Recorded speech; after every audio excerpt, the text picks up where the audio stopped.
Welcome to another episode of Sanford Says. My name is Lisa Holder, Communications Officer for the City of Sanford, and I have another special guest with us today. His name is Bob Keegan. Bob, hey, Lisa. Hey there. Hi Bob. there. Bob Keegan is the City of Sanford's Information Technology Director, and we have the pleasure of his presence today. The topic of this podcast is information technology. Very important in the age of, in 2020, I would imagine. So they make our lives easier as staff people here in the City of Sanford, as well as for our customers too. So we've got some new initiatives that the City of Sanford have just unfolded during COVID-19, and Bob's here to share the latest and greatest in the world of information technology. Hey, Bob. Hi, Lisa. Thank you. Hey there. So let's start out. I mean, of course, the big elephant in the room, I'm wearing a mask, is COVID-19. So how did we answer the challenge of COVID-19 in regards to technology in the City of Sanford? Yeah, Lisa, I was thinking that it was about 6 months ago, believe it or not, that we did a podcast right before the City Hall shut down. And we were talking about teleworking and working virtually. And so 6 months, fast forward 6 months later, I can tell you our story that the city went through, and more specifically IT.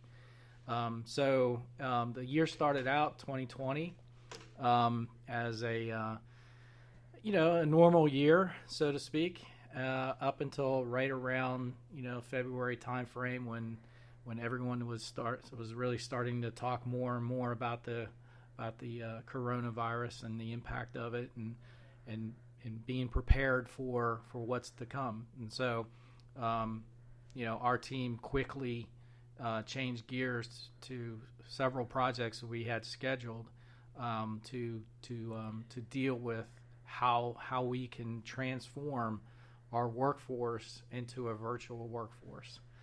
And so a lot of challenges to do that, because we essentially went from 0 teleworkers to, at our peak, well over 100.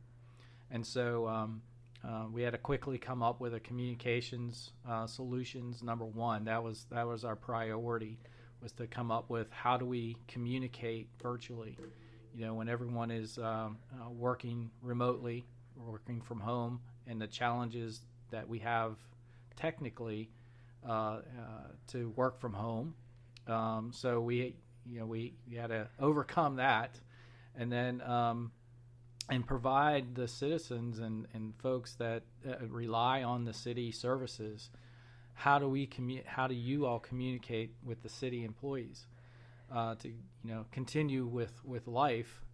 And your demands and your needs. So we quickly spun up a virtual phone system, and our first priority was to get the utilities customer service representatives working remotely from home to process all the calls about utility bills and setting up new accounts and things like that. So we did that in less than a week. And so we had basically the entire customer service utilities department working remotely.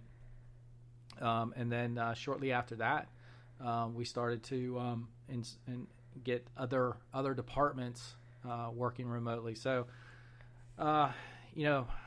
coming up with the communications platform to do that was our number one priority. And so once we got that up and running, worked out some of the kinks and challenges to do that, going from City Hall, where we had a nice stable network, to hundreds of home networks and all the challenges there. So, and I just have to, just take a pause, because I have to congratulate the city employees that were patient and worked through many of the challenges and assisted IT to get this up and running. Because if it wasn't for for your patience and cooperation, none of this would have been possible. So it was a great overall effort from the city perspective, and I think it was a positive, and it kind of, one thing that it did was it rocked our status quo. Yeah. And what I mean by that is that, we were so used to coming into our offices and doing our manual paper processes, because we do have quite a few of them. Okay. And so it rocked our status quo, which means that we had to rethink and execute on how we do things. And so, that was our biggest challenge, is how do we go from manual paper office processes to doing it more virtually and online, in an automated fashion. So again, a lot of great ideas came out of that. Everyone rethought on how they do things. And so some of the things that changed, obviously the communications and coming up with virtual meetings and how do we process phone calls virtually.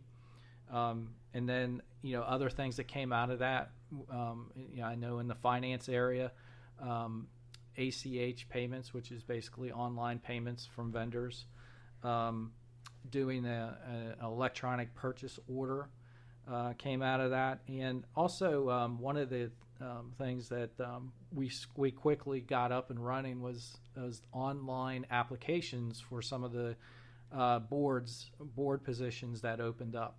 So in the past, you would have to come to City Hall, fill out an application, and return and submit your application. So we quickly got an online process to do that so that you wouldn't have to come into City Hall. So, and also our basic motto in all this was, what can we do to keep folks from coming to City Hall? And so that kind of thinking spurred all these different ideas. So those are just some of the things that came out of all this. But, overall, it was a great effort by all the employees of the city to adapt to the situation, especially in the time frame that we were given. Yeah, certainly. Yeah. And so, some of the other things is that, we did some of the virtual meetings, internally with employees, with vendors, and the commission meetings and some of the other board meetings as well. Yeah. So a lot of things, and the good thing is, and what's even more important in my mind is that it changed everyone's way of thinking, and now I get a lot of requests on, hey, how can we do this differently? And so I think if there's a positive that comes out of this, it's definitely that. It's getting folks to rethink and how to do things differently. Yeah, and to use technology for our benefit, right? And so I can recall from my own personal experience that it was definitely a smooth transition, and your staff, your team that was always there to assist me, and I'm sure other staff members, to get going on this. And so I can believe that we could truly say that we did not skip a beat here at the City of Sanford.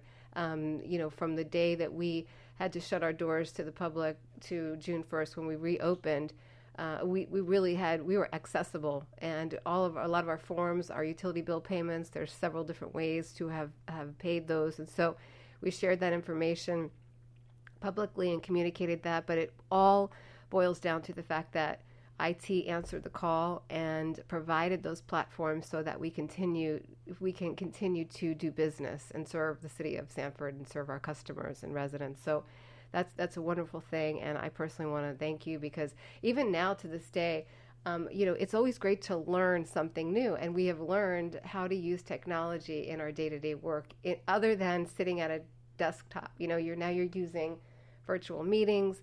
We have a new phone system as a kind of a result of this, right, Bob? Yep, we got a new phone system.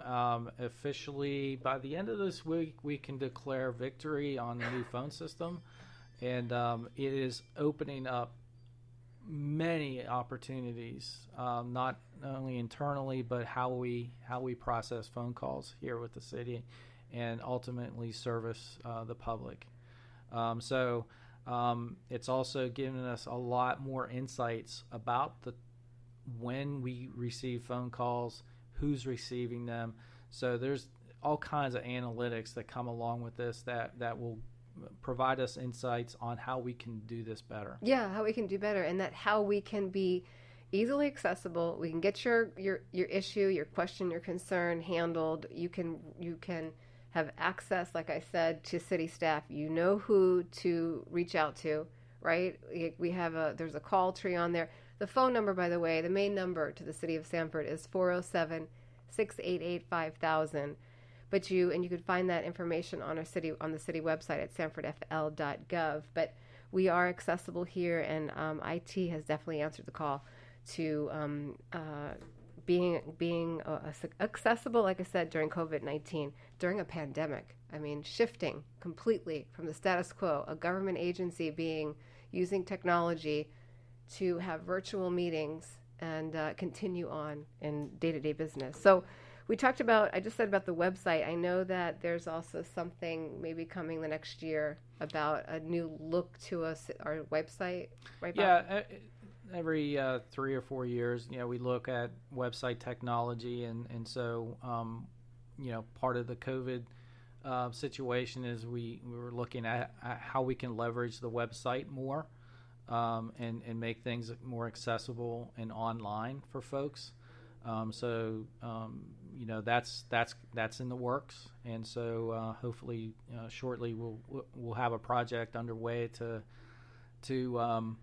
get that kicked off, and also having feedback. If there's feedback that folks that how can we do it better? How can we make things more easily found on our website, or is there information that we can provide that's not there today? So definitely feedback from the public is yeah, and you can easily. We always need that too, because we can't do it alone. We need the eyes and ears of our residents and the public to help us with the mission of the City of Sanford.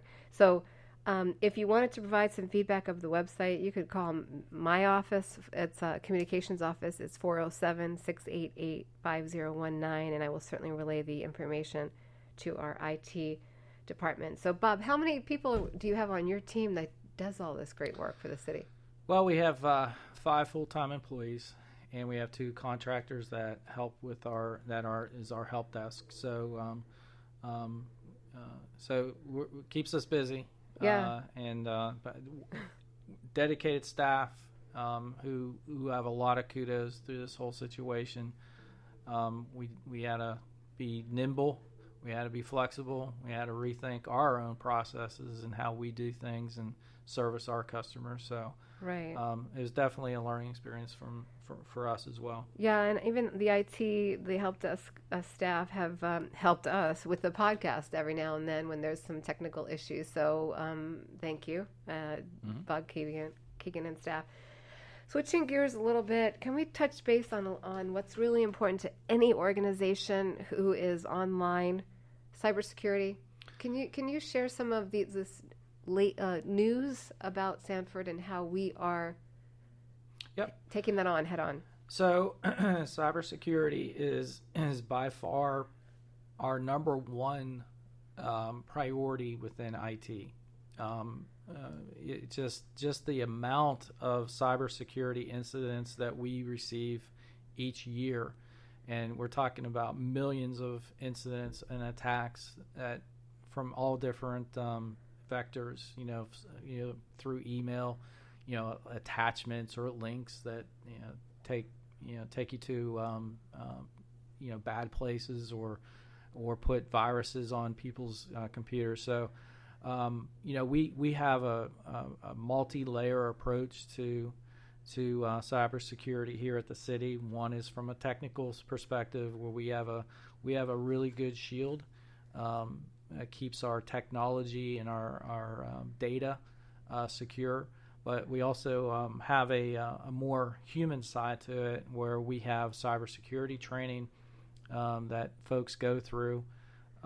We do monthly tests, and if you fail a test, then you have to take a short refresher course in cybersecurity, and when some of the things to look out for. And also, not only does it benefit the city and the employees, but it also benefits them personally, because you learn a lot from these things. Like, everyone has a personal computer. They have their own email addresses. So what they learn here, they can take back and apply that to their personal computer technology as well. Right. And so so on the technology side, right before COVID, we implemented our new backup and recovery system that strengthens our position. So if we ever did get cybersecurity attacks such as ransomware, it really strengthens our position to recover from those attacks a lot faster and more reliable. So we constantly are monitoring any vulnerabilities that are out there. We're constantly patching our servers and our clients, our PCs, and all our software applications. So security, and also on a side note, the whole COVID situation, teleworking, exponentially increased the cyber attacks, because everyone was working remotely. They had to, and so when you do that, then you're expanding your platform, so to speak, that these attackers can hit anybody, over the internet, through their home even. I mean, we've heard some people will drive around neighborhoods and try to tap into people's Wi-Fi networks because they knew everyone was working from home. Yeah. And so always a constant battle for us to stay on top of. So a lot of effort in cybersecurity. Yeah, and so like you said, I mean, that's number one, really. And regardless, COVID, new phone system, virtual meetings, you've got to have that, pinned down. And so the City of Sanford does. And so we'd like to share that with our listeners. So rest assured, we are in good hands here with our IT team at the City of Sanford. Is there anything else that we want to add to this podcast episode about information technology at this time, Bob? You've been on the show before. I thought it'd be good timing to have you come on again, just talk about where we are right now. And I think the biggest thing, that the outcome of the last 6 months, is that people are rethinking on how they do their business processes. And so we are once we get the phone system implemented here, we are going to be quickly shifting our gears on how we can implement some of those processes and streamline on how we do things, electronically, electronic signatures, so to speak. So we're looking at all kinds of different ideas and recommendations. It's just once we get our phone system in place, then we're going to be focusing all our attention on how we can, knock out a lot of these in the near future. Yep. Our phone system is in place. It just finished. Like, you can call, we'll still hit ring and we'll pick it up. But you're talking about just making sure every single staff person has the new phone, which is actually a new product, new phone. So, and they're very nice. Touch screen, by the way, which is very convenient. So there's a lot of great features to it, and I appreciate that. Yeah, and also it helps. The new system will help the new workforce. The demands of the new workforce today is not office based anymore. If anything, COVID did it like I said, it rocked our status quo, and so now we have a system where you don't have to be seated at your desk. You can be in a meeting and take a call, or you can be remote in some fashion, but you don't have to be at your desk. Because it's tied to your cell phone through an app. Yep, to your mobile, to your laptop or desktop, or to your mobile device. Yeah, we have the texting features between staff, which is very, very good too. If you don't want to interrupt somebody, you need something sort of immediately. So a lot of good things. Well, there you have it. Bob Keegan is our Information Technology Director at the City of Sanford, and it's a pleasure to have you on the show, Bob. Again, another staff person behind the scenes, busy, taking time out of his day to share what we do here at the City of Sanford for you, our residents, our customers, and just to knowledge to know about as a listener.